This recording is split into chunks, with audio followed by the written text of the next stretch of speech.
중국이 우리 먹는 것에 멜라닌 색소를 집어넣습니다. 아시지만 그 암을 유발하는 아주 위험한 물질이에요. 그런데 우리나라 주사파 운동권들 반중 시위한 거 보셨어요? 한 번도 없습니다. 그런데 걸핏하면 미국이 뭔가 벌어지면 전부 반미 시위 벌어집니다. 미선이 효선이 때 어땠습니까? 미국도 몰아내자고 광화문 광장하고 난리가 났죠. 여러분 그 극단은 어디서 봤어요? 광우병 시위 때 봤어요. 지금 이 혁명론의 3대 투쟁에 가장 앞장서서 반미 자주를 외치고 있는 겁니다. 왜요? 우리와 누구를 떼놓으려고요? 미국을. 자주는 말은 멋있잖아요. 스스로 서자. 근데 공산주의자 말은 끝까지 들어봐야 돼요. 반미 자주입니다. 민주. 이거는 공산주의를 위한 민주입니다. 자유민주 뺀 민주. 어때요? 공산민주. 통일. 연방제.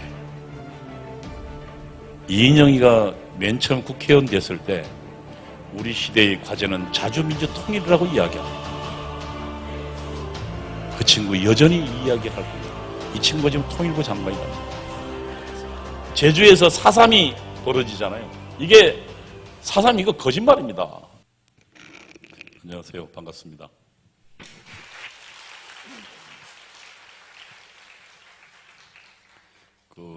제가 목사님과는 사실 최근에는 대한민국 바로 세우기 운동본부에서 목사님이 이제 전체 책임자로 계시고 저는 그 밑에서 목사님 열심히 돕고 있습니다.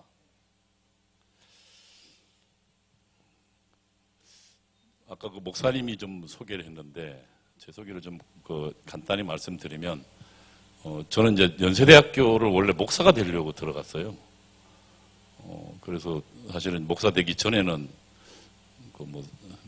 주일날 부산에서 제가 교회를 다녔는데 통합체교. 그래서 철야기도도 하고 토요일날 같은 경우는 철야기도 하고 그리고 이제 주일날 봉사하고 그리고 이제 열심히 다니다가 그래서 좀 신학을 해야겠다라는 생각을 해서 들어갔는데 거기서 이상하게 되기 시작했습니다.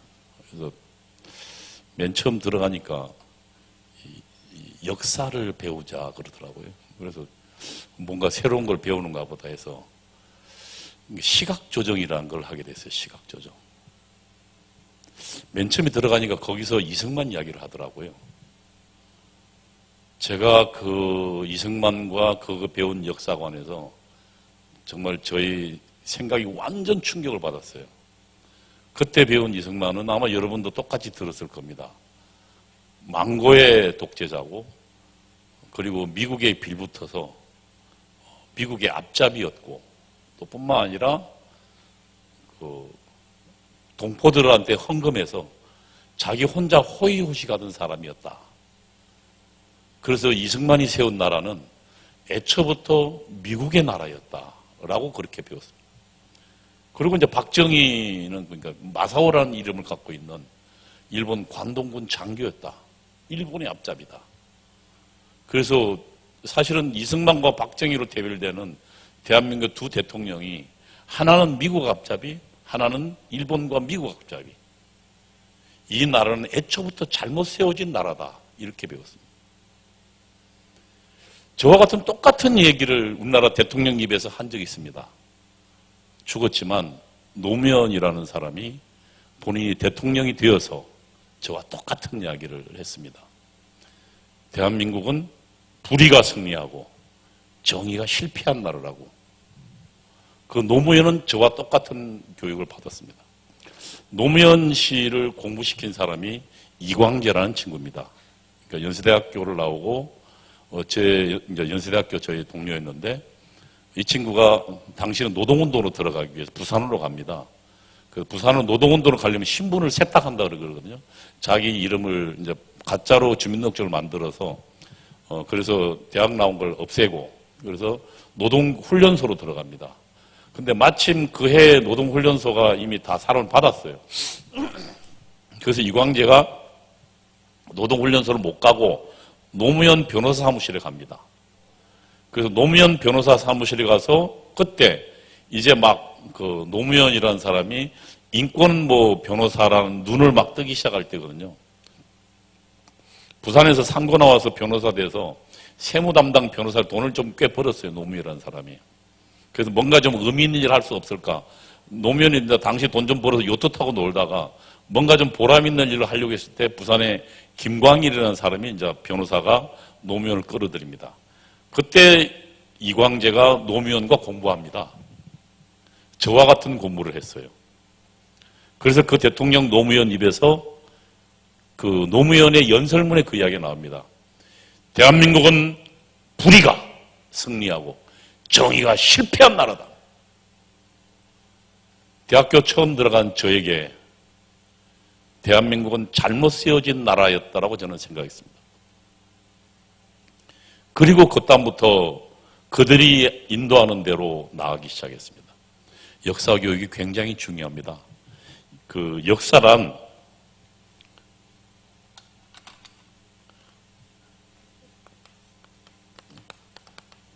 국가나 민족의 집단적인 기억이거든요.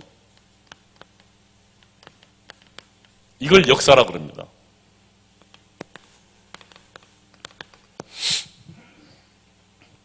사람은 어디서 교훈을 얻습니까? 클레이 브린턴이라는 사람은 지식을 두 가지로 나눴습니다. 누적적 지식과 비누적적 지식으로 나눴습니다. 사람은 지식을 통해서 생각을 하게 되고 그 지식을 통해서 생각을 방향을 잡게 됩니다. 누적적 지식이란 자연과학적 지식을 말합니다. 실험을 하게 됩니다. 그래서 우리는 실험을 통해서 훨씬 더 많은 걸 알게 됐습니다. 우리 몸에 대해서도 알게 됐고 신체 병균에 대해서도 알게 됐습니다. 바이러스에 대해서도 알게 됐고요. 그걸 누적적 지식입니다. 그러나 사회와 인간은 실험할 수 없습니다. 인간을 죽일 수 없잖아요. 그 인간에 모인 사회 집단을 실험할 수 없잖아요. 죽였다 살렸다 없기 때문에. 그래서 인간에 관한 지식은 누적적이지 않다 그럽니다. 그래서 인간은 지속적으로 실수를 반복하는 이유가 인간에 관한 지식은 쌓여지지 않기 때문이라 그럽니다. 그러면 그 인간이 어떻게 그러면 인간이 교훈을 얻느냐? 자기 기억 속에서 교훈을 얻습니다. 개인의 여러 가지 기억들, 트라우마들이 그 사람의 많은 것을 이야기해 줍니다. 그럼 우리 민족과 우리 국가라는 공동체는 어떨까요? 역사라는 집단적 기억을 통해서 우리의 나아갈 방향을 잡습니다. 그래서 역사를 장악한 세력이 그 나라의 국가의 앞으로의 방향성을 잡습니다. 좌파가 지금 역사 교육을 하는 이유는 거기에 있어요. 대학교에 맨 처음 들어간 저에게 그들이 맨 처음 가르쳤던 것이 역사 공부였습니다. 그 역사를 통해서 그들은 저에게 이야기했습니다. 이승만과 박정희가 세운 나라는 지옥의 나라였다. 그리고 저와 같은 내용으로 배운 노무현은 대통령이 되어서 그 입으로 대한민국은 실패한 나라였다고 이야기했습니다. 저는 그 후에 혁명론을 배웠고 그 다음에 주체사상에 대해서 배웠습니다. 제가 분명히 말씀드리지만 80년대 학생운동 민주화운동 아닙니다. 공산주의 혁명운동 했습니다. 제가 국회에 전향하고 난 다음에 국회에서 노무현 정부 때입니다. 그때 공안문제연구소를 없애려고 했어요. 경찰에 있는 그러니까 국가 안보를 연구하는 데를. 그래서 이제 경찰 측에서 저를 증언으로 불러내세웠어요. 그때 국회에 이제 들어가서 저보고 묻더라고요. 80년대 학생운동이 어떻게 생각하느냐. 제가 이야기했습니다. 80년대 학생운동은 민주화운동 아닙니다. 민주주의는 두 개가 있습니다. 하나는 자유와 결합한 자유민주주의가 있고 그 다음에 전체주의와 결합한 인민민주주의가 있습니다. 지금 이 정부에서 계속 자유를 빼고 민주화하려는 이유는 뭐겠습니까? 이걸 부정하고 싶은 겁니다. 이걸 하고 싶은 거예요. 그런데 인민이란 말을 쓰기는 국민들이 반감이 있으니까 인민이란 말 대신 민주만 쓰고 싶은 겁니다. 그래서 제가 그때 국회에 가서 말했습니다. 저는 80년대에 자유민주주의를 위해서 투쟁하지 않았습니다. 우리는 공산혁명을 하려고 했고 우리는 대한민국을 전복하려고 했습니다.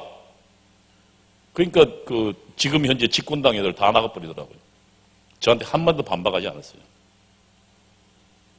80년대 학생운동 민주주의 아닙니다. 인민민주, 전체주의, 공산주의 운동을 했습니다. 저희는 밤새워 북한 단파라디오 방송을 들었습니다. 그리고 저희 입에서 위대한 수령 김일성 동지의 그 삶에 따라서 살겠다고, 그리고 나는 김일성 동지의 충실한 전사가 되겠다고 했습니다. 그때 저와 비슷한 그 각오를 했던 친구들이 지금 대한민국에 있습니다. 얼마 전에 청와대 비서실장이었던 임종석, 자민통이라는 주사파 조직에서 바로 그 전사의 각오를 했던 친구입니다. 나는 위대한 수령의 충실한 전사로. 근데 그 친구 입에서 저는 한 번도 과거의 내 생각이 틀렸다, 내가 젊었는데 그렇게 생각했나 보니까 나중에 보기에 틀렸다는 입을 한 번도 들어본 적 없어요. 당시 지난 국회 때 누굽니까? 그 자유한국당의 국회의원이 물었어요. 당신 학생운동에 대해서 어떻게 생각하느냐, 주사파 운동에 대해서. 그때 그 주사파 운동에 대해서 대답 안 하고 임종석 역으로 했습니다. 우리가 독재와 싸울 때 당신은 뭐 했냐, 나를 모욕하지 말라고 해요. 그러나 거기에 대해서는 갖다부터 이야기하지 않았어요. 그리고 그 임종석은, 제가 임종석 교육팀에 있었거든요. 보통 그 전대회 의장은 1년 전에 뽑습니다. 1년 전에 뽑아서 훈련을 시킵니다. 그래서 그 훈련팀에 제가 들어가 있었다고요. 그 임종석을 잘 알죠. 그 임종석은 분명히 말하지만 자유민주주의를 위해서 일하지 않았어요. 제가 학생운동 때 결국은 그렇게 해서 저는 전사회가 점주로 전사가 되어갔습니다. 그리고 혁명을 위해서 일해야겠다고 생각했습니다. 그리고 북한에서 지령했어요. 95년도로 결정적 시기로. 그래서 저희들은 무기를 어떻게 획기할까? 이제 저희가 이야기하는 건 봉기라고 그럽니다. 봉기. 민중혁명. 봉기는 결국은 무장봉기를 말합니다. 저희 고민과 똑같은 고민을 한참 후에 한 사람이 있습니다. 이석기라는 사람이죠. 이석기가 그때 아로 사건에서 여러분 봤을 겁니다. 그때 북한의 지령을 받고 뭐를 모의했습니까? 어떻게 하면 지금 대한민국의 통신망을 무너뜨리고 대한민국 혼란을 일으킨 방안이 뭐냐를 연구하고 폭파시킬 방법을 연구했습니다. 그게 아로였습니다. 저와 같은 바로 무장봉기를 했던 친구들입니다. 이 친구가 국회의원이. 근데 이 친구 국회의원 된 거 굉장히 재밌습니다. 당시 이석기는 도망다니고 있었습니다. 그러니까 그 아로 사건으로. 그런데 이석기를 잡아들인 게 자수하게 만들었습니다. 자수하게 하고 그리고 사면하고 복권시키고 그 이듬해에 이석기가 국회 당시 통합진보당 통진당 거기에 비례대표 2번으로 국회 가도록 만들었어요. 딱 한 명, 이석기 한 명만 유일하게 사면하고 복권시키고 이듬해 나갔어요. 그때 그 일을 한 실무 책임자가 누군지 아세요? 문재인입니다. 당시 민정수석이었어요. 청와대 민정수석이 그 일을 하는 최고의 실무자입니다. 저는 북한이 이석기가 국회에 들어가기를 바랐거든요. 1심의 간첩단 사건의 핵심에 예를 들면 배후 조정은 아니지만 간심의 사건의 핵심자가 이석기를 주목하고 있었어요. 그리고 이석기가 국회에 들어가는 걸 원했고 북한이 그 작업을 수행했어요.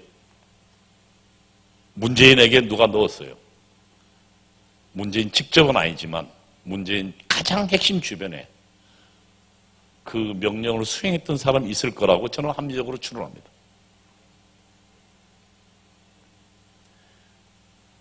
이것이 지금 현재 대한민국의 상황입니다.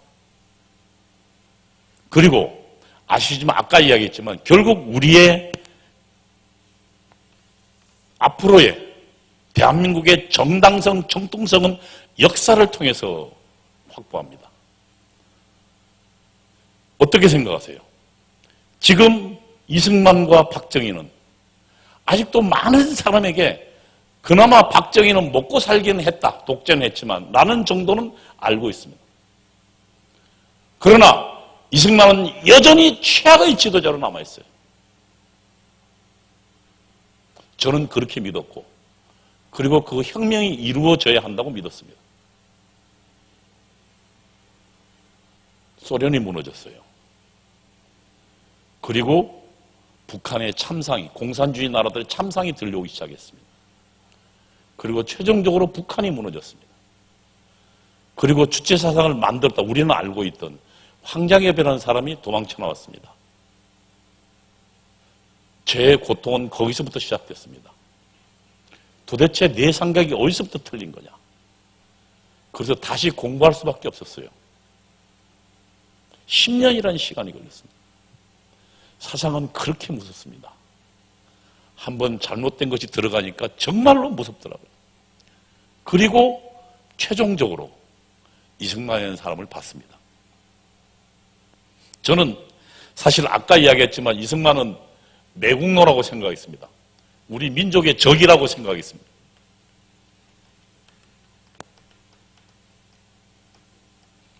그런데 제가 본 이승만은 1919년도에 3.1운동이 있던 날이잖아요. 있던 해잖아요. 이때 한성 정부가 들어섭니다. 임시정부죠. 그리고 한성 정부가 가장 큰 정부였고 이거 말고 8개의 도합 8개의 임시정부가 들어섭니다. 그리고 여기서 이승만을 집정관 총재, 대통령 같은 경우입니다. 프레지던트입니다. 여기로 추대합니다. 1919년도예요. 이미. 이상하다. 왜 이승만을 저렇게 그 3.1운동의 그 독립, 그 3.1절 독립운동을 기념하고, 그래서 그때 우리 조선의 지식인들이 만들어둔 정부에서 왜 8개에서 6개에서 전부 이승만을 당시 최고의 프레지던트로 추대할까? 그 다음에 또 보니까 1945년도 8월 15일 날 우리가 해방이 이루어집니다. 그래서 공산주의 나라의 인민공화국이 성립됩니다. 공산주의자들이 만든 공화국입니다. 선포한 공화국. 여기서 박헌영이 선포한 공화국인데 여기서도 이승만을 대통령으로 추대합니다. 물론 이승만의 허락을 받지 않고 추대한 겁니다. 이상하잖아요. 제가 배운 건 이승만은 미국의 앞잡이였고 또 이승만은 동포들의 돈을 받아서 호의호식한 사람이었다면 그럼 이승만이 어떻게 1945년도 8월 15일 날 공산주의자들이 만든 인민공화국에서 대통령으로 추대했을까? 제가 뭘 잘못 알았던 겁니다. 왜? 그래서 다시 이승만을 공부하기 시작했습니다. 저는 깜짝 놀랐습니다. 지금도 그 기억이 나는데 한 보름 이상을 아무것도 보지 않고 이승만 책만 봤습니다. 한국에 나와 있는 이승만에 대한 책이란 책은 전부 갖다 놓고 거의 밥 먹는 시간 빼고 말고는 한 보름 이상을 계속 이승만만 봤습니다. 그리고 맨 마지막 이승만 책을 덮으면서 울었습니다. 하나님께서 이 자그마한 조선이라는 나라에 저런 거대한 사람을 준비해 두셨구나. 그래서 그 덕택에 우리가 자유민주주의 혜택을 받았구나.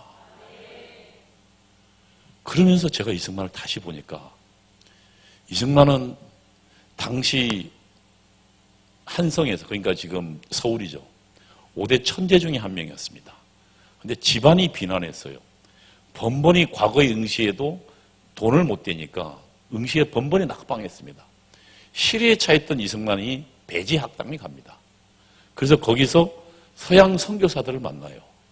그리고 머리가 좋은 이승만이 1년 만에 그 서양 선교사들 한국어를 가르친, 영어를 잘하니까 금방 배워서 한국어를 가르치는 선생이 돼요. 그리고 이승만이 그 배지학당에서 우리나라 최초의 신문 논설을 쓰기 시작합니다. 우리나라 최초의 논설가예요. 20대 초반이에요. 그리고 만민공동이라는 우리나라 최초의 민주공화국 건설 움직임의 청년 스타가 돼요. 20대 초반에. 그 이승만이 그 선교사들한테 민주공화국을 배워요. 그래서 당시 무지몽매했던 조선 백성들에게 그 민주공화국을 가르쳐요. 그러다가 고종이 그 이승만하고 일대를 회의하기 위해서 잠시 구급이라는 벼슬을 해요. 그러다가 이승만은 이대로는 안 된다. 그래서 고종을 폐위시키고 민주공화국을 만들려고 해요. 그 음모에 가담했다가 발각됩니다. 그리고 이승만은 한성 감옥에 갇힙니다. 중요한 게 이런 게 있습니다. 백성과 국민이라는 차이가 있습니다.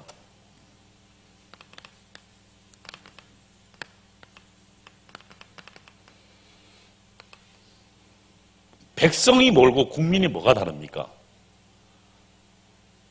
백성은 근대와 지금 봉건 시대와 근대를 가르는 가장 큰 차이점은 개인의 발견입니다. 그 개인은 자유와 권리를 지닌 개인입니다. 그리고 이것을 제도, 국가가 보장하는 겁니다. 이게 근대입니다. 우리 당시 조선왕조 전에 5,000년 찬란한 역사에 한 번도 자유와 권리라는 얘기는 갖고 있던 적이 없습니다. 이 권리와 자유는 누구만 가지고 있습니까? 왕만 있었습니다. 이게 봉건제입니다. 그래서 백성은 어떤 자유와 권리도 없었습니다. 그래서 물론 뭐 경국대전이 있지만 결국 최종적 주권은 왕에게 있습니다. 그런데 이 개인이 발견된 것이 바로 근대를 이야기합니다. 이승만은 적어도 개인의 생명과 재산 그리고 법에 의하지 않고서는 절대로 내가 열심히 노력해서 모은 재산이 침해받지 않고 내 신체를 아무도 구속할 수 없다는 이 나라를 만들고 싶어 했어요. 20대 초반의 나이. 그리고 이승만은 그 혁명을 벌입니다. 그리고 발각돼서 감옥에 갑니다. 한성 감옥에 가서 이승만이 약 5년간 4년 6개월 정도 있습니다. 근데 또 탈출을 시도하다가 본인이 주도한 건 아니고 주도하다가 탈출을 시도하다가 잡힙니다. 그래서 사형 언도를 받습니다. 아버지 이경선 옹이 이승만 시체를 2번이나 찾으러 옵니다. 한번 여러분 생각해 보십시오. 아마 이승만은 문만 벌떡 열면, 그리고 자기랑 이 탈출을 시도했던 사람이 다 형장 이슬로 하나씩 사라졌습니다. 이승만만 남았어요. 문만 열면 내 마지막 순간이라고 생각될 겁니다. 그 절체절명의 순간에 이승만이 기도문이 떠올랐어요. 그 배제학당에서. 그리고 선교사들이 그 한성 감옥에 계속 왔습니다. 그래서 선교했어요. 이승만에게 하나님을 가르쳤어요. 처음에 이승만은 일본과 더불어서 선교사들을 의심했습니다. 저들에게 우리가 배우긴 배우지만 저들이 뭔가 흉악한 목적을 가지고 우리 조선에 왔을 거다. 그래서 선교사들의 기도문을 절대 믿지 않았어요. 그런데 그 죽음을 앞둔 이승만이 절체절명 순간에 그 기도문이 생각나서 기도를 합니다. 하나님, 선교사가 가르쳐준 하나님, 만일 당신이 정말 하나님이시거든 저를 이 죽음의 고통에서 건져내 주십시오. 그 목숨에 그리고 벌컥벌컥하는 죽음의 최후의 순간 앞에서 이승만이 기도합니다. 이승만 일기에는 그렇게 써여 있어요. 그 기도가 끝날 때쯤에 하늘로부터 붉은 환한 광채가 그 감옥에 가득 임했다. 그리고 그 감옥에 훈계가 가득했다고요. 그리고 그 자신을 정말로 한시도 잠들기 못하겠던 그 불안과 초조가 없어졌다고요. 눈 녹듯이 없어지고. 그리고 그 입에서는 옛날 선교사들이 부르던 찬송이 흘러나왔다고요. 그 이승만은 평생 그리고 바꿨습니다. 이승만이 재혼한 프란체스카 여사가, 그분은 자신을 거의 내타내지 않았죠. 해외 언론이 프란체스카 여사를 인터뷰를 했는데 맨 첫 마디가 이승만 박사 하면 생각나는 게 뭡니까? 라고 물었어요. 그때 프란체스카의 대답은 딱 하나였습니다. 위기의 순간마다 골방에서 무릎 꿇고 기도하던 모습이다. 여러분, 제가 보니까 대한민국은 그렇게 설립됐더라고요. 그리고 또 이승만만이 아니에요. 미국에 당시에 그 제3차 대각성운동이 벌어져요. 미국에서. 그래서 그때 그 성령의 나타남을 받은, 성령을 받은 젊은 엘리트들이 프리스턴 대학이 지금 한동대 비슷한 대학이었어요. 머리 좋은 청년들이 당시 하버드나 에일이 뭔가 신앙에서 점점 벗어나고 있다고 해서 새로 신앙의 깃대로 만든 게 프리스턴 대학이었어요. 그 출신들이 한국으로 가요. 전혀 알지도 못하는 이 나라에 옵니다. 그리고 이 나라에 자기가 목숨을 건신해요. 중일전쟁 때는 이 전쟁이 한번 벌어지면 전염병이 벌어지잖아요. 그래서 양반들 지배층들도 자기 자식을 내다버렸어요. 그때 그 선교사들이 그 자기 자식처럼 내다버린 그들의 상처를 입으로 빨고 진심으로 치유해 주면서, 그리고 그것을 쳐다본 우리 국민들이 조금씩 기독교에 대해서 마음을 열기 시작했어요. 그러니까 절묘하게 이건 하나님의 설명이 안 돼요. 미국의 대성령운동이 벌어지고 그 성령운동을 통해서 정말로 새로 성령을 받은 젊은 엘리트들이 한국에 왔고, 그 엘리트들이 목숨 걸고 노력했고, 그 목숨 걸고 노력과 그리고 이승만과 당시 한성 감옥이 완전히 그래서 교회로 바뀌어버립니다. 감옥이. 그리고 한성 감옥이 거기서 예배를 시작하고 그 예배 출신들이 대한민국의 리더들이 됩니다. 그렇게 해서 대한민국이 시작됐더라고요. 이게 어떻게 그냥 이루어진 겁니까? 전 제가 교회사, 그 한국사 읽으면 더 정말 재미있었던 건 우리 맨 처음에 제너럴 셔먼 호라가 있잖아요. 제너럴 셔먼 호.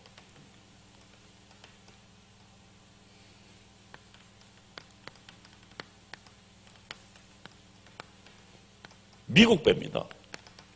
미국 상선이죠. 당시 식민지 시대니까 이 배들 앞에는 꼭 포를 싣고 다녀요. 왜냐하면 이 무역을 거부한 나라도 있으니까.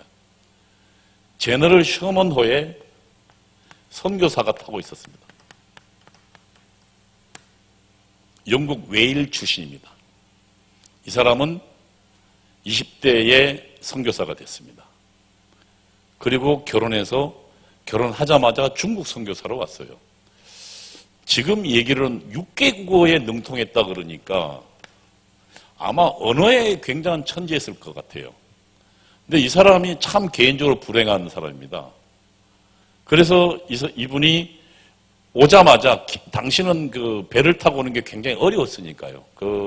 영국에서 중국까지 오는데 몇 달이 걸립니다, 배 타고. 그거를 견디지 못해서 부인이 죽었습니다. 6개월 만에. 중국에 도착하자마자. 그리고 이 사람이 일이 잘 안 돼요. 그리고 이 선교사가 이 양반이 중국에서 잘 안 되니까 당시에 서해안에 옵니다. 지금 충남 어디 근방에 와요. 한 몇 달간 지내면서 이 사람이 한국말을 배워요. 그리고 이 사람이 1년 있다가 제너럴 셔먼호에 타고 옵니다. 길을 안 내죠. 한국말을 아니까. 그리고 이 사람이 중국어 성경, 그러니까 한문으로 된 성경을 수십 권을 갖고 옵니다. 그래서 제너럴 셔먼호가 통상을 요구하니까 당시 대원군 시절이니까 우리는 쇄국 정책을 하고 있을 때입니다. 통상을 반대했죠. 그러니까 이제 이 배가 왔다 갔다 하면서 이제 통상을 요구하고 무력 시위를 하고 있었죠. 그런데 이 태풍이 밀려왔다가 나가면서 태풍이 물이 불어나니까 안에 쑥 들어왔다가 태풍이 싹 밀려나가니까 배가 딱 모래에 얹혀버린 겁니다. 아시지만 배가 대동강변에서 오도 가도 못하게 됐습니다. 그래서 저 상류에서 그 배를 향해서 불을 쏘아 올렸습니다. 그래서 그 배가 불타게 됐어요. 그래서 그 배에 탔던 사람들은 전부 탈출할 수밖에 없죠. 잡혔습니다. 그래서 이 선교사는 자기 그 잡힐 때 그 갖고 있던 성경을 뿌렸습니다. 그리고 이 사람은 형장 이슬로 사라졌습니다. 그 뒤에 이제 뭐 여러 가지 전설 같은 이야기지만 그 하나는 그 목을 쳤던 사람이 그 당시 이 선교사가 목 치는데 자기 손을 꼭 잡으면서 뭐라고 중얼거리더라. 알고 보니까 그 기도였던 겁니다. 그리고 이 사람은 사라졌습니다. 박대성이라는 사람이 있었습니다. 평양성 관리입니다. 평양성에. 그러니까 당시 평양성 관리면은 당시의 주 언어가 한문이었습니다. 그러니까 한문 성경을 잘 읽을 수 있는 실력이 있었어요. 그리고 알지만 중국이 그때 우리나라보다 훨씬 잘 살았으니까 중국에서 만든 성경이니까 종이가 어떻겠습니까? 종이가 아주 좋은 재질이었겠죠. 그래서 당시 자기 집에다가 종이를 붙여놨습니다. 성경 뜯어다가. 이 사람이 빈둥빈둥하면서 그 성경을 보게 됐습니다. 그리고 이 박대성이라는 사람이 집이 평양 최초의 교회, 우리나라 최초의 교회가 됐습니다. 물론 이 선교사는 참수당했죠. 그러나 그가 뿌린 성경은 우리 사회에, 우리 대한민국. 그래서 선교사들이 1885년도에 언더우드하고 아펜젤러가 인천에 상륙합니다. 그런데 그 사람이 와보니까 놀랄 만한 거는 이미 성경이, 그러니까 기독교, 캐톨릭 말고요. 개신교의 성경이 뿌려져 있던 거예요. 한국이 지금 우리가 신앙을 그냥 얻은 게 아닙니다. 이들의 목숨 건 보기에는 아무 의미 없이 젊은 나이에 꽃도 펴보지 못하고 이국 땅에 와서 목 잘려 죽은 그 선교사의 한이, 그러나 그 속에서도 하나님이 계셨던 거예요. 그가 뿌린 성경이 결국은 이 박대성이라는 사람을 통해서 평양 최초 교회를 만들고, 이 교회가 나중에 1907년도 대부흥운동의 시발점이 됩니다. 지금 정광 목사님이 하고 있는, 그리고 김종대 목사님이 하고 있는 이 한국의 대부흥운동, 이게 평양도 1907년도 그 대부흥운동의 뿌리를 이어받고 있는 겁니다. 그냥 이루어진 게 아니더라고요. 제가 보니까. 그 와중에 이런 선교사들의 죽음과, 그리고 목숨 걸고 찾아왔던 20대 젊은 선교사들의 헌신과, 그리고 이들과 만나서 조국을 새로운 나라로 만들어야겠다는 이승만을 비롯한 이상제, 그리고 제가 알던 제가 다니던 안동교회가 있습니다. 안국동에 있는 교회입니다. 저 경상도 안동이 아니고요. 여기 설립자가 유성준이라는 사람입니다. 육일준이라는 사람의 동생입니다. 친동생이에요. 6.1주는 개화파였습니다. 그래서 갑신정변, 일본의 힘을 얻어서 근대적으로 개화하려고 하다가 3일 만에 쫓겨났습니다. 일본으로 도망갔죠. 그래서 그 유성준은 6.1준의 동생이었기 때문에 뭔가 당시에 그 갑신정변에 개입될 수 있을 거라는 고변을 받습니다. 그러니까 모함을 받죠. 당시 정상품이니까 굉장히 고급 관리입니다. 당상관입니다. 당상관. 왕을 직접 만나서 정치를 논할 수 있는 자리입니다. 그리고 그 후에 유성준이라는 사람은 관찰사까지 지니까 도지사까지 지냈으니까 종이품까지 지냈으니까 굉장히 고급 관료입니다. 이 유성준이라는 사람이 그 자기 6.1준 형 때문에 모함을 받아서 같이 감옥에 들어갑니다. 당시 이 사람이 40대 초반입니다. 이승만은 20대 초반이었고요. 이 둘이 감옥에서 만납니다. 그리고 이승만이 전도했는지 혹은 선교사들의 전도인지는 모르지만 그 시점쯤에 같이 예수를 믿습니다. 그리고 유성준이라는 사람이 자기 일기에 이렇게 써요. 맨 처음에 감옥에 왔을 때는 하도 이빨을 뿌득뿌득 갈아서 그 이빨이 다 닳아질 뻔했대요. 내가 나가기만 해봐라. 나를 모함한 저놈을 절대로 가만두지 않겠다라고. 그런데 그가 예수 믿고 그 유성준이라는 사람이 일기에 이렇게 씁니다. 내가 감옥 안 왔으면 어쩔 뻔했냐. 하나님의 은혜다. 감옥으로 나를 불러서 하나님을 알게 계신 하나님께 감사한다고 썼어요. 그 보면 참 하나님은 이 위기를 새로운 기회로 새로 바꾸는데 놀라운 능력이 있으세요. 그 유성준은 그래서 평생을 이 양반은 감옥에 갔다 나와서 교회 만들고 학교 만들었습니다. 맨 처음에 만든 학교가 지금 중앙고등학교입니다. 옛날 기호학교라고 그랬습니다. 여러분, 그들의 목숨 건 헌신들이 오늘날 대한민국에 있었습니다. 그리고 우리의 선대 기독교인들이 목숨 걸고 기도하고 목숨 걸고 가르쳤습니다. 1945년도에요. 우리 남 놓고 기억자도 모르는 사람이 우리 전 국민의 80%였습니다. 남 놓고 기억자도 모르는 사람이 80%였어요. 이게 당시 대한민국이었습니다. 그렇지만 이승만 대통령이 감옥에서 나오던 시점에 1961년도죠. 4.19 혁명이 일어난 그 시점에 우리가 영국의 대학 진학률을 능가하기 시작합니다. 이승만은 우리 국민을 가르쳐야 한다고 했습니다. 그래서 이승만이 그 없는 나라에서 맨 처음 시작한 게 의무교육제입니다. 전부 학생들은 전부 공부시켜라 했어요. 그래서 글을 깨치 시작합니다. 여러분, 우리는 지금 산업혁명을 일궈는데요.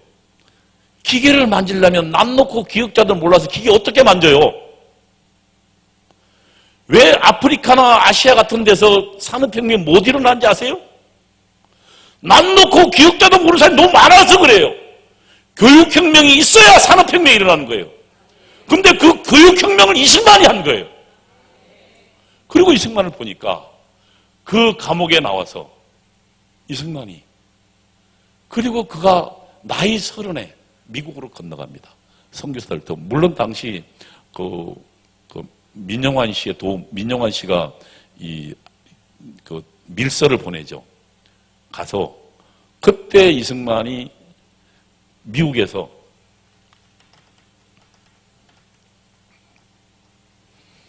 그러니까 조지 워싱턴 대 지금도 아주 유명한 대학입니다. 그 다음에 하버드대, 그 다음에 프린스턴. 이게 이승만이 다닌 학교입니다. 학부, 석사, 박사. 이것도 5년 만에 마칩니다. 지금 현재도 이 정도 나왔으면 세계 최고 학벌입니다. 그리고 이승만이 이때 프린스턴 대학에서 쓴 논문이 그의 최우수 논문으로 뽑혀서 대학 출판부에서 출판을 합니다. 그 출판이 미국의 영향력 하에 있는 중립주의란 논문입니다. 근데 사실은 그 논문을 왜 썼는지, 왜 이승만이 자유통상을 이야기했는지 몰랐습니다. 근데 최근에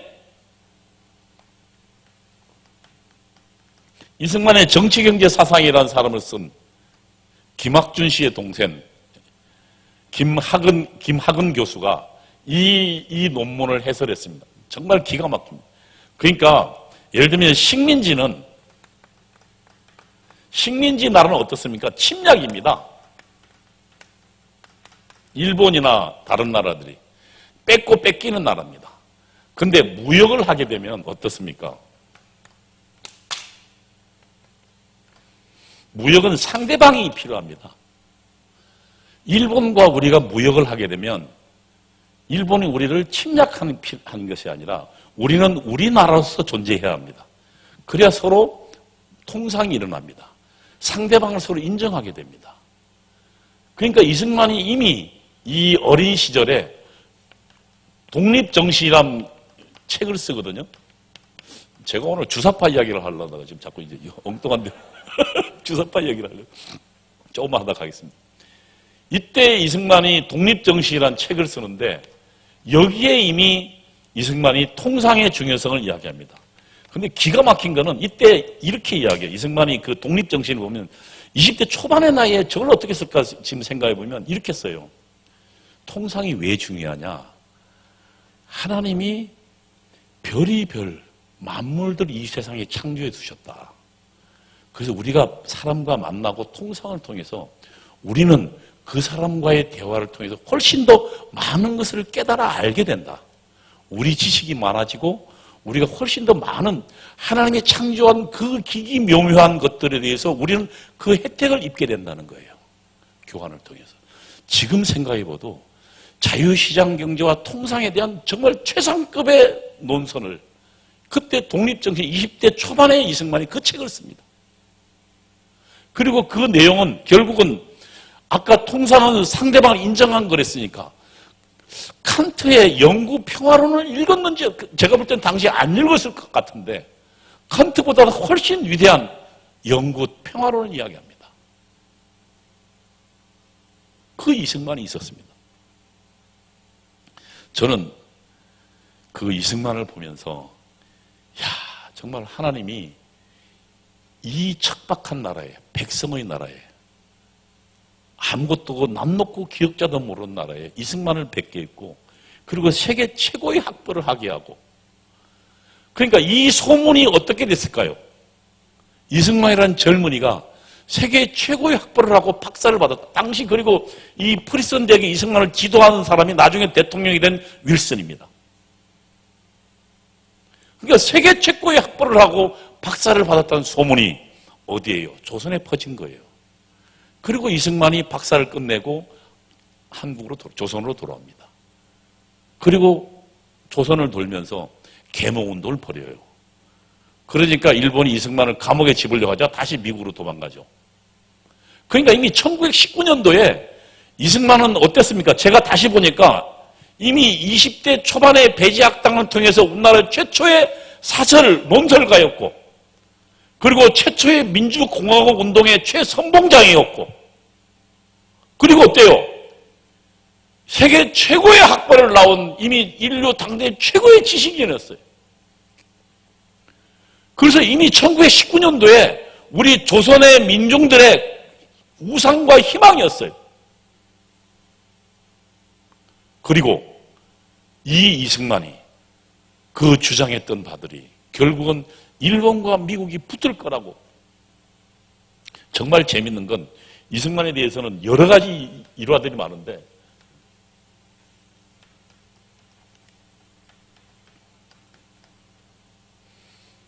(1940년도에) 이승만이 일본 내막기라는 책을 씁니다. 재팬 인사이드 아웃이라는 책인데요. 거기서 일본을 대해서 이거는 전체주의다. 일본의 본질은 군국주의는 전체주의다. 그리고 기필코 미국과 전쟁을 벌일 것이다. 미국을 침략할 것이라고 예언해요. 근데 1년 만에 어때요? 1941년도 11월인가요? 진주만 공습이 벌어집니다. 그래서 이승만의 일본 내막가 베스트셀러가 돼요. 미국에서. 그 이승만이 이 탁월한 논설을, 그 다음에 또 1923년도에 태평양이라는 잡지가 있습니다. 잡지에 공산당의 당부당이라는 논설을 씁니다. 1923년도면 러시아 혁명이 1917년도입니다. 러시아에 공산혁명이 일어난 게. 공산혁명은 여러분 그 전에 전부 혁명들은 뭡니까? 혁명들은 무력을 가지고 일어납니다. 군인들이. 그런데 최초로 지식인들이 벌인 혁명이 공산혁명입니다. 이 지식인이 그래서 위험합니다. 사람을 속여요. 혹은 지식 자체가 사람을 속입니다. 제가 결국 최종적으로 깨달은 것은 저는 잘 모른다였어요.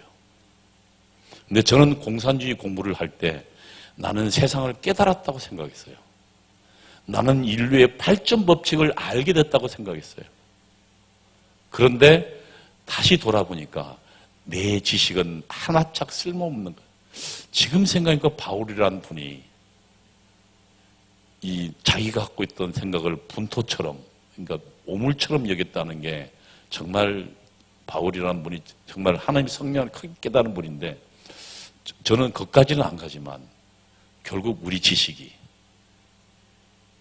우리를 오만으로 이끌고 실패로 이끌지만, 만약에 정말로 진실대로 자기를 쳐다본다면 내가 얼마나 부족하고 모른다는 사실을 깨닫게 돼요. 그게 지식이에요.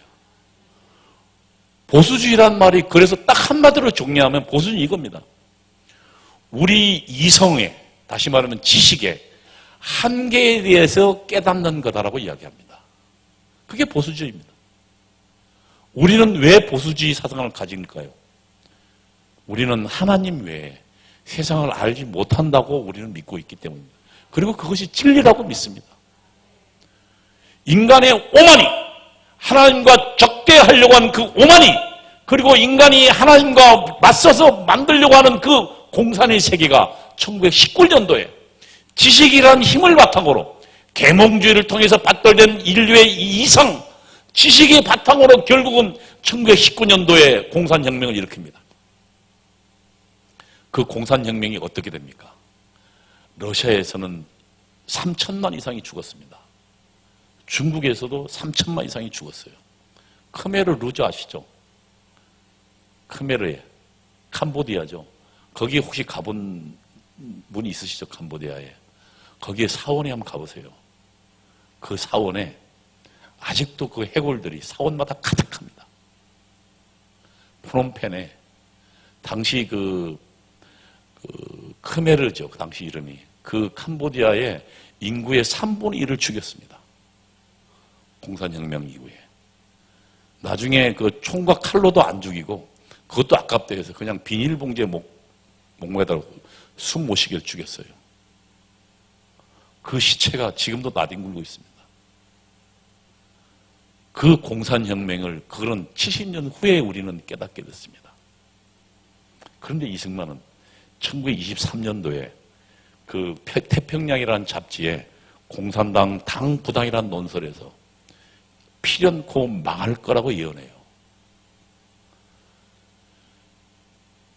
난 놓고 기억자 모르는 우리 45년도에 우리 조선 민중들, 그리고 당시 미국 군정이 조사한 바에 따르면 우리 국민들의 70%가 사회주의에 하는 게 좋겠다. 뭐 잘 모르니까. 그 나라에 공산주의가 안 온 거예요. 왜요? 깨달은 분이 있었기 때문에. 그 깨달은 분을 누가요? 하나님이 준비해 주셨어요. 그리고 소수지만 교회가 있었습니다. 공산주의와 절대 함께할 수 없는 교회가 있어서 당시 깨달은. 지금 지도를 보십시오. 러시아 온통, 그 다음에 중국 대륙, 아시아 대륙 전체가 다 빨갛습니다. 일본은 섬나라니까 괜찮다 치고 그 대륙의 끄트머리에 반쪽 밤도 반쪽만 팔았습니다. 대한민국이 공산화되지 않는 건 기적입니다. 최근에 6.25가 며칠 전에 지났는데 자꾸 지금 옆길로 가는데 목사님 9시까지인가요? 예? 하여튼 제가 자꾸 지금 가다 보니까 이성과 제가 원래 오늘은 공산주의하고 주체사상 이야기를 좀 하려고 했었는거든요. 왜냐하면 지금 현재 대한민국은 체제전쟁이 벌어지고 있습니다.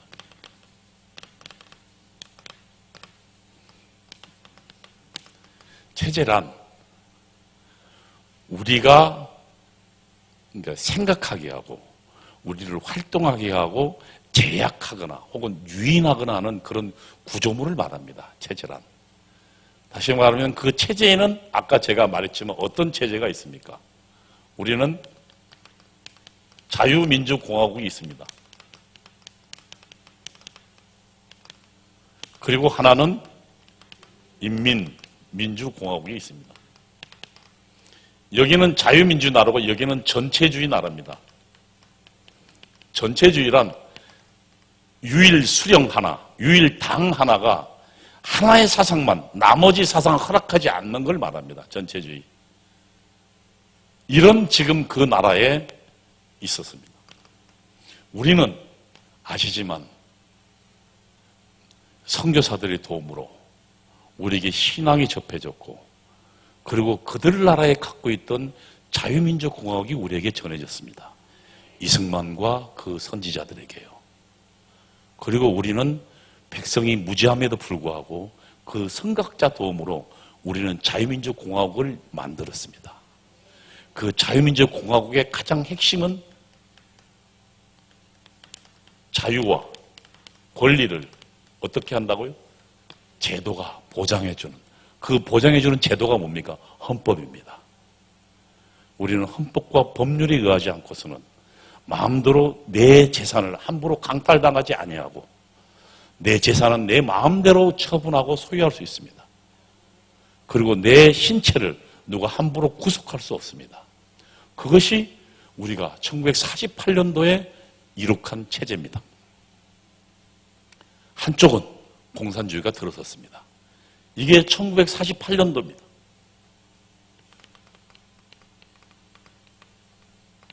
그러면 지금 문재인 대통령이 1919년도를 우리 건국기념일로 하겠답니다.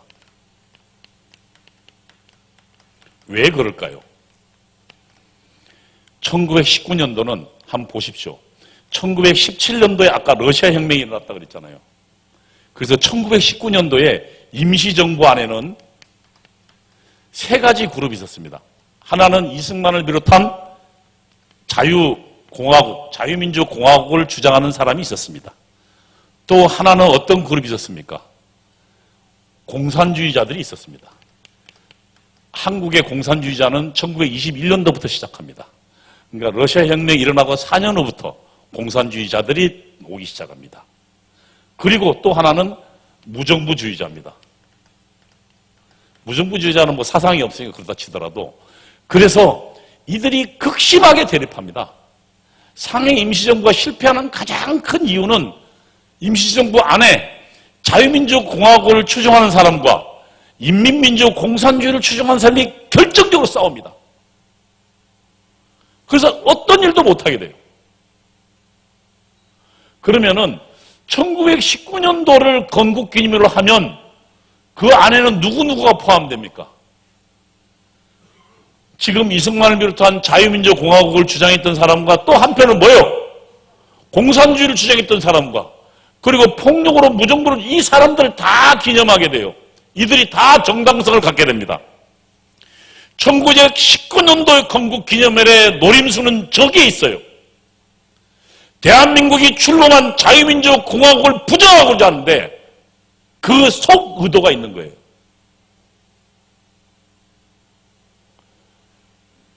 이게 지금 체제전쟁의 내막이에요. 하나는 역사전쟁으로 시작되죠. 그러면 이 1948년도에 이 두 나라 형편은 어땠습니까? 우리는 1974년도까지 북한보다 못 살았습니다. 유신 이후로 우리가 북한을 뛰어넘기 시작했어요. 왜 그랬을까요? 일본은 북한은 지하 자원이 많았습니다. 그래서 대부분의 중요한 공장들 그리고 중국 대륙을 점령하는 전진 기지를 북한에 만들었어요. 그리고 거기에 수풍댐을 비롯한 한반도 전체 발전의 80%가 거기 있었어요. 공장, 지하자원, 그 다음에 전력 다 거기 있었어요. 남쪽에는 지하자원도 없었고 공장도 없었고 오로지 있는 거라고는 벼농사밖에 없었어요. 전력도 없었어요. 그런데 그걸 딱 막았어요. 48년도에. 소련을 통해서. 그래서 우리는 최악이었고 북한은 우리보다 훨씬 잘 산 나라로 출범했습니다. 그런데 70년이 지난 지금 어떻습니까? 이 두 나라의 똑같은 출발이었습니다. 지금 현재 우리는 어때요? 세계 6위 혹은 7위의 무역대국입니다. 우리 대한민국 작은 나라 아니에요. 우리 지금 GDP 규모가 세계 10위의 강대국입니다. 그리고 우리는 작은 나라에 자동차, 조선, 철강, 전기, 화학 다 가지고 있는 나라입니다. 그런 그 나라를 그 모든 것을 세계 5위에 가는 그 공업을 다 가진 나라는 몇 나라 안 돼요. 일본, 미국, 중국, 아니 일본, 그 다음에 미국, 독일, 영국도 없어요. 불란서, 그 다음에 대한민국이에요. 우리 작은 나라 아닙니다, 지금. 70년이 지난. 그런데 지금 북한은 어떻습니까?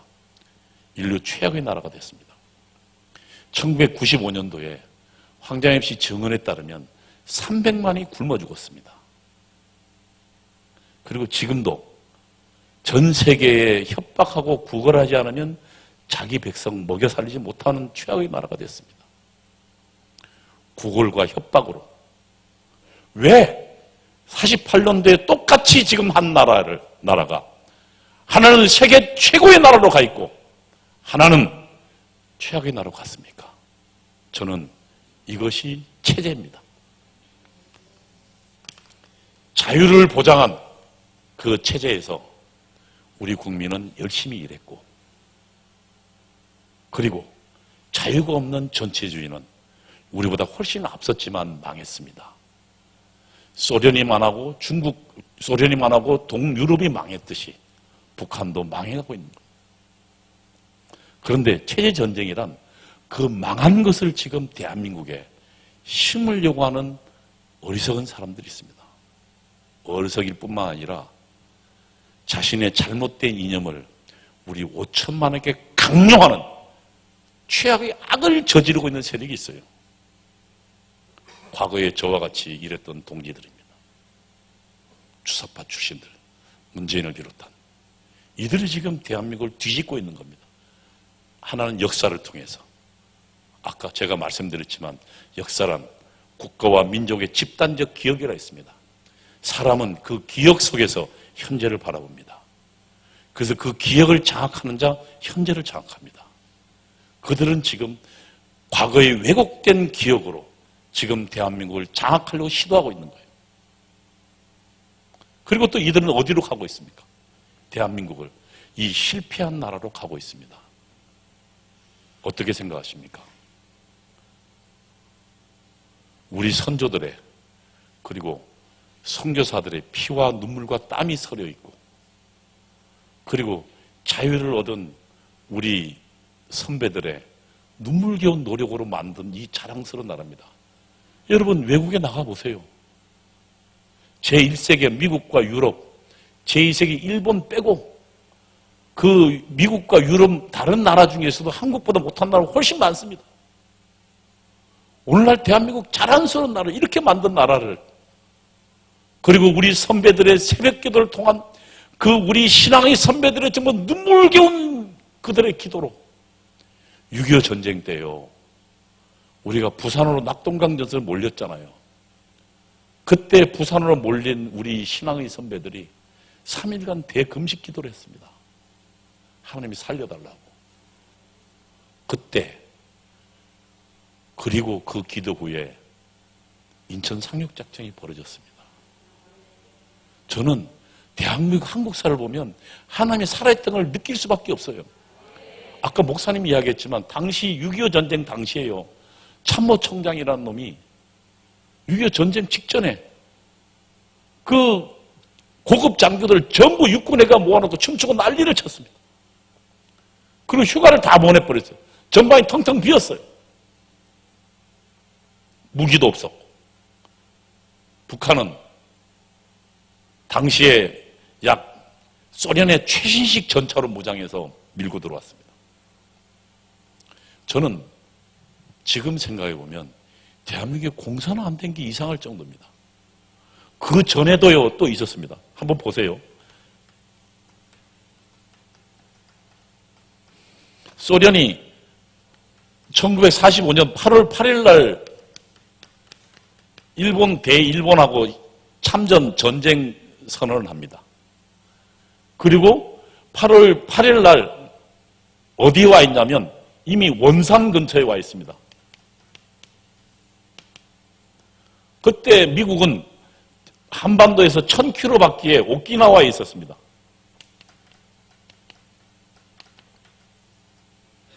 그리고 1945년도 8월 15일 날 일본이 항복했습니다.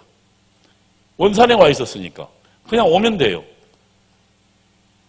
이 한반도에 아무도 없었어요.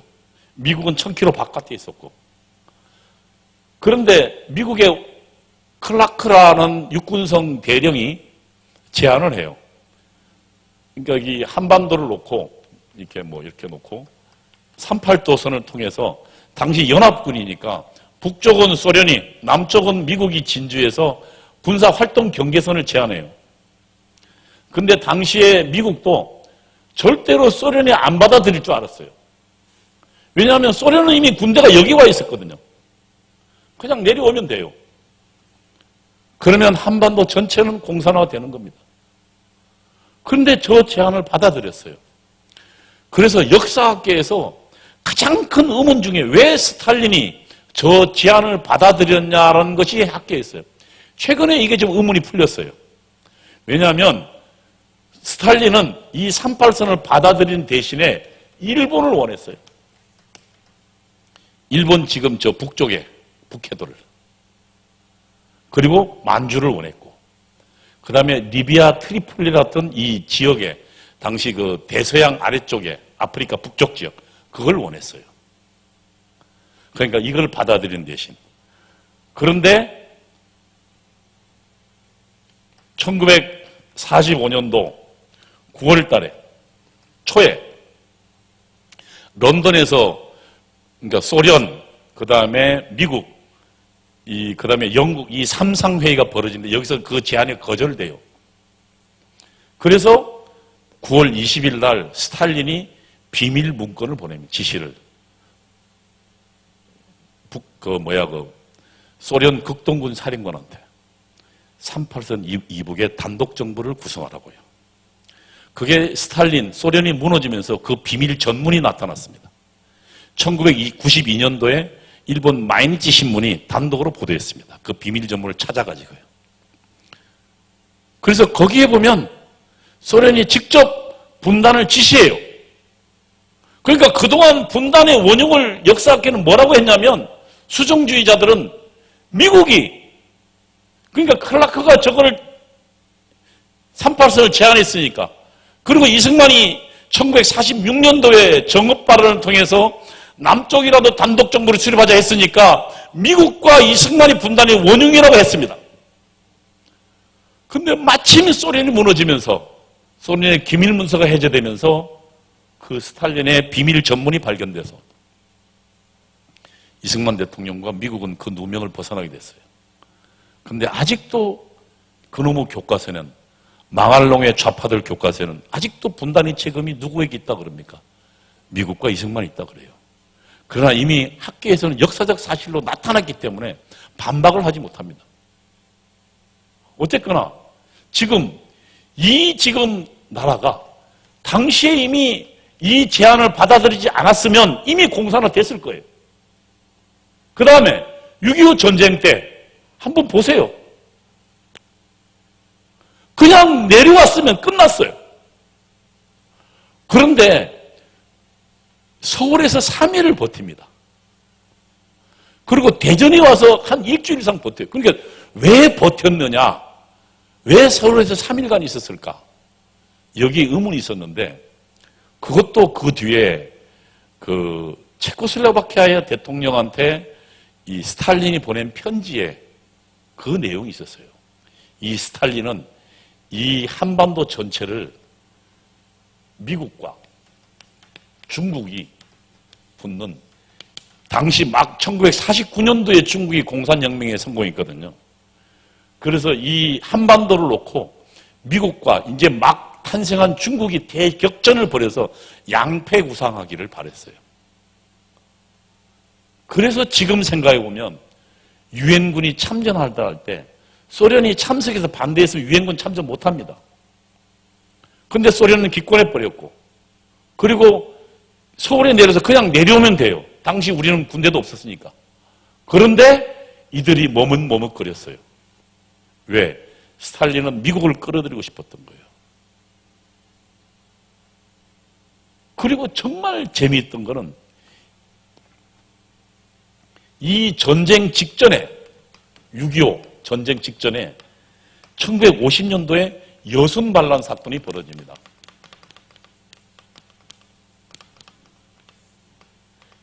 전쟁 직전입니다. 1950년 6월 25일 날 전쟁이 벌어졌으니까 여순반란 바로 그 전이에요. 당시 공산주의자들이 폭동을 일으켜요. 그러니까 1948년도에 제주에서 4.3이 벌어지잖아요. 이게 4.3 이거 거짓말입니다. 그 4.3이 공산주의 남노당들이 먼저 경찰서를 일제히 습격해요. 그래서 경찰서 습격해서 무기를 빼앗고 경찰관을 사살합니다. 그러면 자신의 공안이 사살당하면 가만히 있을 정부가 어디 있습니까? 그래서 반격이 벌어지고 제주에서 벌어지는 겁니다. 그래서 그 제주에 여수 순천에 있는 연대를 파견하려면 이때 반란이 일으켜내요. 남노당 출신들이. 당시 군대에 남노당이 엄청 많았습니다.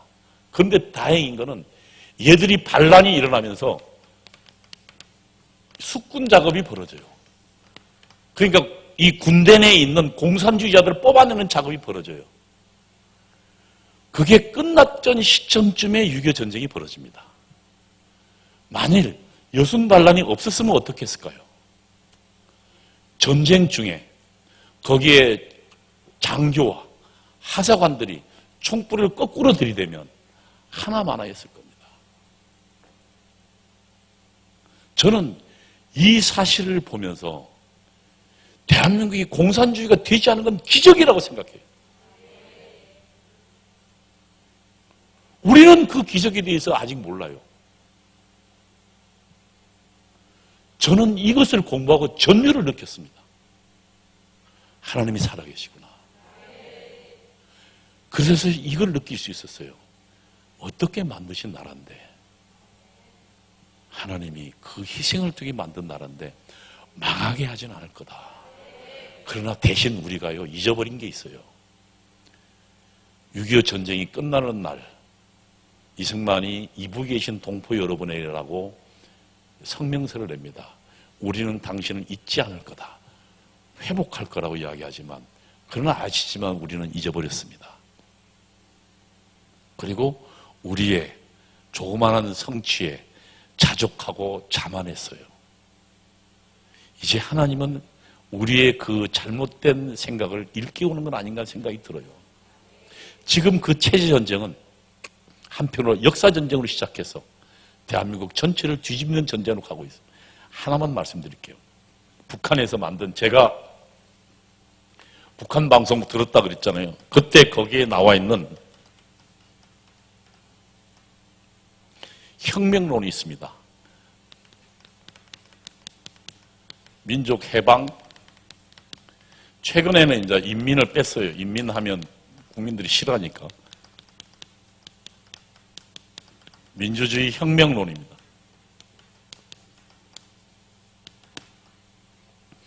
이거를 영어로 NLPDR이라고 합니다. 이 주사파 그러니까 출신들을 하나로 구별하는 방법이 있어요. 멀쩡히 대학 들어가서 영어 못하는 놈들은 주사파 출신들이에요. 왜냐하면 전 이제 대학 다닐 때, 대학 들어갈 땐 영어를 거의 다 맞고 들어간 것 같은데, 들어가서는 이게 저희들 구호가 이랬어요. 아메리카에 대한 불타는 적개심, 뭐 이런 걸 제가, 그래서 커피도 먹지 말자 이러고 돌아다녔으니까. 영어를 못해요. 발음도 안 좋고. 하여튼, 내셔널, 그러니까 뭐 민족이란 말이죠. 국가라고 하지만, 리벌레이션, 해방, 피플죠. 인민, 데모크라시, 그러니까 민주주의, 레볼루션, 혁명. 그러니까 민족 해방, 인민민주주의 혁명, NLPDR입니다. 그래서 이 앞에 것만 가지고 주사파를 혹은 NL이라고 이야기하는 이유는 이 혁명론 때문입니다. 그 다음에 PD라고 하는 정통 공산주의자들은 그냥 바로 공산혁명으로 가자고 해서 PDR. 그래서 NL과 PD는 이렇게 구분되는데, 이 여기에 보면 3대 투쟁이 있어요.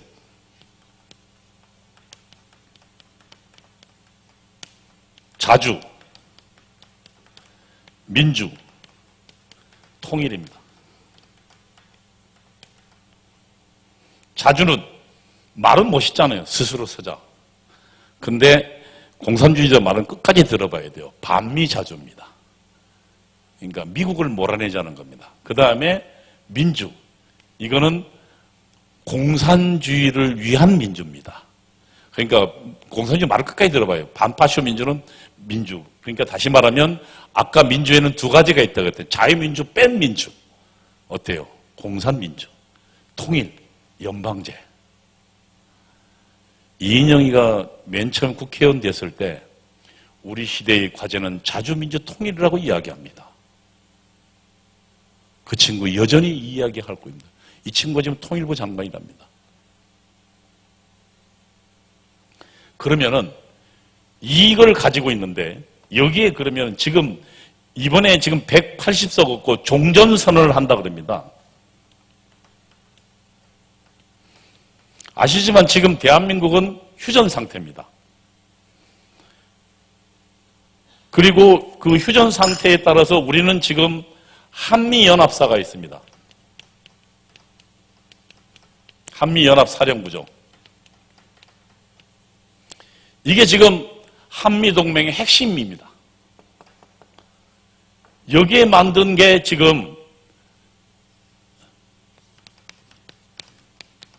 작게 5027입니다. 작전계획 5027이란 말입니다. 5027은 번호죠. 여기에 따르면은 어떻게 되냐면 만약에 북한이 침략을 하면 우리는 다른 나라로 침공은 못하도록 돼 있어요. 침략을 할 경우에만 작전계획을 세워놨어요. 침략을 받을 경우. 한국이든 미국도 그렇고. 근데 우리가 미국 도와줄 일 없을 테니까. 그러면은 작게 5027에 따르면은 90일간 주한미군하고 그 다음에 한국군이 90일간 방어합니다. 그러면 이 90일 사이에 미국에서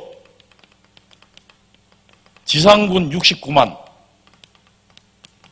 그 다음에 비행기, 공군이죠. 2000대, 그 다음에 함정, 그러니까 항공모함을 비롯해서 200대가 한반도에 집결해서 북으로 진격하도록 되어 있습니다. 이게 한미동맹의 핵심 작게 5027입니다. 그러면은 북한 입장에서는 생각해 보세요. 북한은 자기 헌법에 한반도 남쪽을 혁명화하겠다, 공산주의 나라로 만들겠다, 수령 김일성 주체 사상으로 일색된 나라를 만들겠다는 것을 이미 명시하고 있는 나라입니다. 아직 안 바뀌었어요. 그러면 그 북한 입장에서는 대한민국을 공산화시키는데 가장 큰 적이 누구예요? 미국이에요. 그래서 지금 이 혁명론의 3대 투쟁에 가장 앞장서서 반미 자주를 외치고 있는 겁니다. 왜요? 우리와 누구를 떼놓으려고요? 미국을. 중국이 우리 먹는 것에 멜라닌 색소를 집어넣습니다. 아시지만 그 암을 유발하는 아주 위험한 물질이에요. 그런데 우리나라 주사파 운동권들 반중 시위한 거 보셨어요? 한 번도 없습니다. 그런데 걸핏하면 미국이 뭔가 벌어지면 전부 반미 시위 벌입니다. 미선이 효순이 때 어땠습니까? 그때 전부 미선이 효순이 살해한 미국도 몰아내자고 광화문 광장하고 난리가 났죠. 여러분 그 극단은 어디서 봤어요? 광우병 시위 때 봤어요. 아직 그 시위 이후로 그 당시 그 언론을 통해서 그리고 주사파들이 대대적으로 얘기했어요. 우리 조선민족은 미국의 그런 광우병의 이 약한 뭐 유전 인자가 있고 그런 지식이라는 놈이 나와가지고 그 DNA가 뭔가 약하다. 그래서 우리는 그거 조금만 잘못 먹어도 뇌송송 구멍통에서 죽을 거다. 우리의 젊은 중학생들이 초등학생들이 길거리에 나와서 울었어요. 죽기 싫다고. 1년 내내 막 출범한 이명박 정부가 아무 일도 못했어요. 그게 광우병 시위입니다. 그리고 그때 여전히 외쳤어요. 이 위험한 광우병을 우리 민중에게 강요하는 미국 놈들을 몰아내자고요. 결국 지금 우리 국민들의 상당수는 그리고 우리 특히 젊은이들은 북한이 우리와 같은 민족에 가깝고 미국은 먼 나라고 생각하는 사람들이 점점 많아졌어요. 왜요? 이 때문에. 북한 입장에서는 이 세계 최강의 미국과 한국이 붙어있는 한 대한민국을 점령하기 어렵다는 사실을 알아요. 그러니까 북한은 항상 모든 투쟁을, 모든 구실을 붙여서 미국을 공격하는 걸로. 그래서 모든 투쟁을 반미 투쟁으로 집결하라고 외쳐요. 여러분, 87년도에 아시지만 호원철폐 독재타도 외쳤습니다. 제가 그때 당시 전대협의 연세대 지하 지도부였는데 그때 그 유인물을 다시 보세요. 그 뒤에 이런 말이 있습니다. 호원철폐 독재타도. 호원이라는 것은 당시 대통령 간선제였거든요. 나이 드신 분은 아시겠지만. 그리고 그 후에 직선제로 바뀌었습니다. 그리고 군부독재 지원하는 미국 놈들을 몰아내자고 꼭 써놨어요. 이것 때문에요. 우리는 그때 이 NLP대를 공부하고 있었거든요. 그리고 북한이 방송에서 지령하는 지시를 우리는 수행해야 된다고 믿었거든요. 지금 여러분 최근에 윤미향 사건이 나옵니다. 이거요 1975년도에 2월입니다. 김일성이 조선노동당 중앙위원회에서 지시한 게 있어요. 각근전설이라고.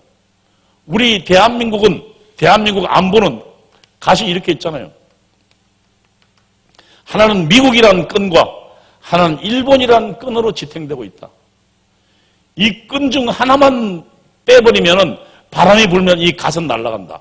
이 대한민국 안보는 날아간다.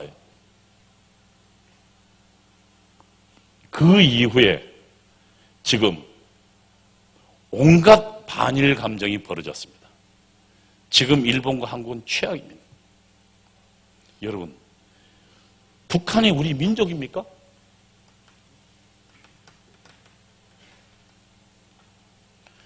우리와 같은 동족인 건 사실입니다. 민족이라고 하면 이게 지금 참 이게 용어가 하는데 지금 대한민국은 어떤 헌법에 차지? 자유민주주의 헌법에 있는 국민입니다. 그 다음에 북한은 어떤 헌법에? 조선민주주의 인민공화국 사회주의 헌법에 있는 국민입니다. 하나는 자유민주주의고 하나는 공산주의입니다. 이게 어떻게 같습니까? 완전히 서로 다르죠. 서로 적대하고 있는데 왜 공조를 해요? 하나는 파괴하려고 하는데 그러나 일본은 어때요? 물론 일본은 36년 군국주의는 우리와 적이었어요. 그러나 그 군국주의가 무너지고 새로 들어선 일본은 자유민주주의 공화국입니다. 우리와 자유민주주의를 공유하고 있고 자유시장을 공유하고 있고 또 자유통상을 보장하는 유엔에 동시에 가입해 있어요. 북한은 우리랑 전쟁했던 적이지만 일본은 우리 적이 아니에요, 더 이상. 그런데 일본을 멀리하고 북한과 우리는 한민자로 얘기합니다. 왜? 이 가끔 전술 때문입니다. 이게 전부 북한에서 나온 것들입니다.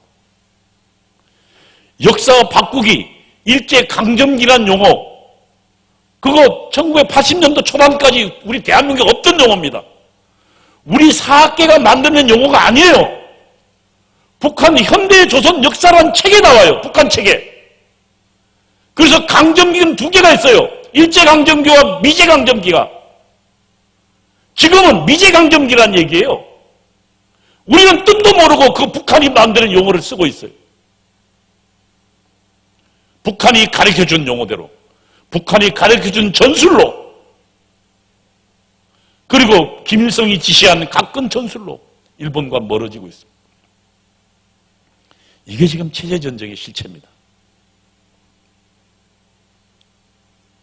이 위대한 나라 대한민국이 선교사들의 눈물겨운 헌신과 그리고 우리 선배들 이승만을 비롯한 선배들의 죽음을 무릅쓴 그 자유민주공화국을 위한 그들의 눈물겨운 노력과 그리고 자유와 권리를 가진 우리 선배들의 목숨 건 그리고 정말 새벽 나가서 밤늦게까지 일한 우리 선배들의 노력 덕에 우리는 세계에 이 자랑스러운 대한민국을 만들었습니다. 이 나라가 퇴보되는 길로 가는 것을 우리가 보고 있어야겠습니까? 왜 공산주의는 그 공산혁명이 일어나면 수천만이 죽습니까? 김일성이 직접 한 얘기입니다. 우리 5천만 가운데 적어도 1,000만은 죽이고 1,000만은 외국으로 도망갈 거다. 그리고 나머지 2, 3천만 가지고 하겠답니다. 왜 공산주의가 그렇게 사람을 죽입니까? 그들은 인간을 사람으로 보지 않기 때문입니다. 물질로 보기 때문에, 유물사관에 있기 때문입니다. 제가 오늘 공산주의 유물사관 좀 이야기하려면 너무 시간이 없어서 못하지만 딱 하나예요. 물질이에요. 우리는 인간이 왜 소중합니까? 하나님의 형상대로 창조됐잖아요. 하나님이 사랑한 인간의 존재를 우리는 미워할 자격도 없잖아요. 그래서 정말 우리 눈에 꼴 보기 싫지만 하나님이 사랑한 존재이기 때문에 내가 미워할 자격이 없잖아요, 나에게는. 그리고 그 사람의 인격은 그가 곤뱅이라도 그가 절름발일지라도 그가 추할지라도 하나님이 사랑한 존재잖아요. 하나님의 형상을 갖고 있는 존재잖아요. 그래서 그거는 이 세상에 하나밖에 없는 존재잖아요. 그래서 소중하잖아요. 그래서 우리 헌법이 그 인권을 보장하잖아요. 근데 공산주의 나라는요, 물질이기 때문에 얼마든지 필요 없으면 죽여도 됩니다. 캄보디아에서 인구의 3분의 1 죽이면서도 그들이 양심 가책을 느꼈다는 것을 들어본 적이 없어요. 왜? 공산주의는 악마의 사상이기 때문입니다. 하나님과 대적하기 위한 사상이기 때문입니다. 이제 교회가 깨어나야 합니다. 공산주의는 교회만이 대적할 수 있다고 생각합니다. 지금 한국 교육이 바닥났습니다. 그러면 그 교육을 시키는 것 또한 교회가 해야 됩니다. 우리는 저 유물사관에, 저 무식한 계급투쟁사관에 절대로 굴복할 수 없습니다. 우리는 하나님이 주신 이 아름다운 강산을, 그리고 하나님이 주신 이 정말 사람과 우리 인간에 대한 사랑의 고귀한 정신을 우리는 포기할 수 없습니다. 그래서 오늘날 우리에게 주신 사명과 오늘 우리에게 있는 이유일 거라고 저는 생각합니다. 어렵지만 그 전란의 위기에서, 숱한 위기에서 대한민국은 없어질 뻔했습니다. 그러나 하나님이 살려주셨습니다. 여러분, 이제 대한민국 청와대가 공산주의자가 잡았습니다. 이 위기에 이제 다시 우리가 기도하고 깨어있으면 전 하나님이 일을 하실 거라고 생각합니다. 제가 배운 것 하나는 인간은 너무나 나약하고 너무나 모른다는 사실이었습니다. 하나님의 무한한 능력과 지혜의 풍족함에 비하면 내가 아는 것은 조족치열입니다. 위기일수록 낙심하지 말고 하나님께 기대해야 하는 가장 큰 이유가 저는 여기 있다고 생각합니다. 오늘 초대해 주셔서 고맙습니다.